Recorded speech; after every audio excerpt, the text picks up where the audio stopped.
पाकिस्तानियों के लिए आने वाला एक साल काफी मुश्किल हो सकता है, क्योंकि माहिरीन का मानना है कि हुकूमत बजट में 2000 अरब रुपए तक के टैक्सेस लगाने जा रही है, जिसका बराह रास्त असर आवाम पर होगा। कोई बहुत ज्यादा उम्मीदें जो है वो बजट से नहीं रखनी चाहिए।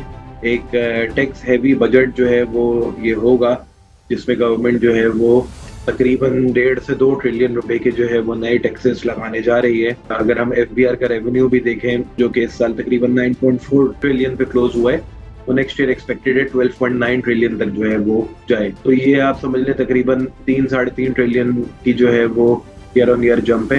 तो उसके लिए हुकूमत डिफरेंट नए टैक्सेस जो है वो लगाएगी। इसके साथ साथ ऑब्वियसली हुकूमत जो है वो ये कोशिश करेगी कि अपने खर्चों को जो है वो कम किया जाए, स्पेशली जो करंट एक्सपेंडिचर है उसमें जो है वो कमी लाई जाए।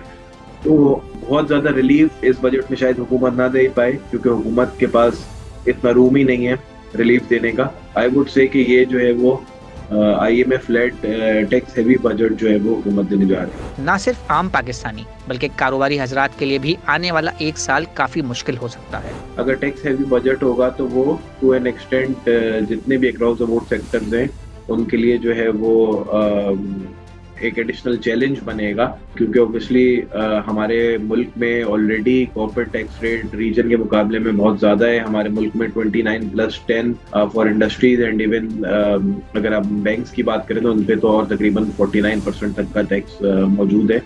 तो बहुत ज़्यादा चैलेंजिंग सिचुएशन जो है वो इंडस्ट्रीज के लिए जो है वो फर्दर होगी अगर इंडस्ट्री पे जो है वो टैक्स रेट्स को इंक्रीज किया। पाकिस्तान के बैरूनी और अंदरूनी कर्जों में पिछले कुछ सालों में होशरुबा इजाफा हुआ है, और इसकी बुनियादी वजह हुकूमत की जानिब से अपने अखराजात में कमी लाने में नाकामी और अंधाधुंध कर्ज का हुसूल है। जैसे अगर आपने मार्कअप पेमेंट्स की बात की है, तो ये अगर हम लोकल और फॉरेन दोनों को जमा कर लें तो इस साल हम लोग तकरीबन 8.5 ट्रिलियन पे शायद क्लोज करेंगे, और अगले साल एक्सपेक्टेड है कि ये फिगर बढ़ के जो है वो तकरीबन 9.5 ट्रिलियन जो है वो हो जाएगा।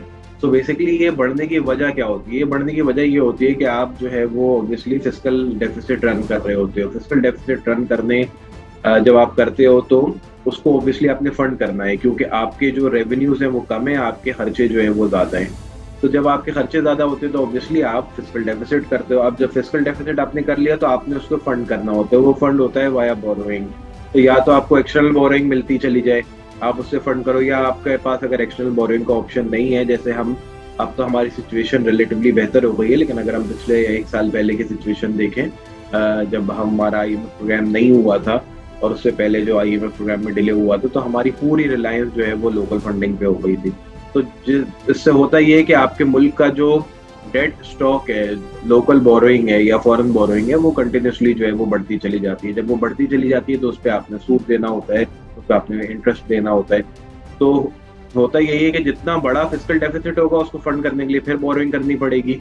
बोरोइंग करेंगे तो आपका डेट स्टॉक बढ़ जाएगा, डेट स्टॉक बढ़ेगा तो आपने मार्कअप पेमेंट देनी होगी, तो वो बढ़ती चली जाएगी। तो इसका तो देखिए, ये तो एक इस तरह का साइकिल में हम लोग जो है वो फंसते जा रहे हैं। इसका बहुत आसान सा हल सिर्फ ये है कि हमने अपनी टैक्स बेस को बढ़ाना है। जब तक हम अपनी टैक्स बेस को नहीं बढ़ाएंगे, हम अपनी टैक्स कलेक्शन को नहीं बढ़ाएंगे, हम अपने टैक्स नेट को ब्रॉडन नहीं करेंगे, जब तक जो है वो ये मसला चलता रहेगा। क्योंकि ऑब्वियसली आपने अपने रेवेन्यूज को बेहतर करना है और अपने खर्चों को जो है वो कम करना है। साथ साथ ऑब्वियसली एक और इसमें इम्पोर्टेंट एस्पेक्ट ये भी है कि 18 अमेंडमेंट के बाद तकरीबन 58 to 60% जो FBR का रेवेन्यू होता है वो प्रोविंसेस में जो है वो शेयर हो जाता है। और अगर हम खर्चों की बात करें तो कोई बड़ा खर्चा जो है वो प्रोविंसेस में शेयर नहीं होता। तो ऑब्वियसली हमें इसको भी देखने की जरूरत है कि किस तरीके से हम लोग इस चीज में जो है वो ये चेंज लेके आए कि जहाँ पे रेवेन्यू जो है वो प्रोविंसेस के साथ शेयर हो रहा है, तो जो खर्चे हैं वो उनको भी जो है वो प्रोविंसेस के साथ शेयर किए जा सके, ताकि जो फेडरल गवर्नमेंट है उसके अपने जो फाइनेंसेस हैं वो स्ट्रॉन्ग रहे। मज़ीद न्यूज़ अपडेट्स और डिजिटल स्टोरीज के लिए सब्सक्राइब करें डॉन न्यूज़ पाकिस्तान।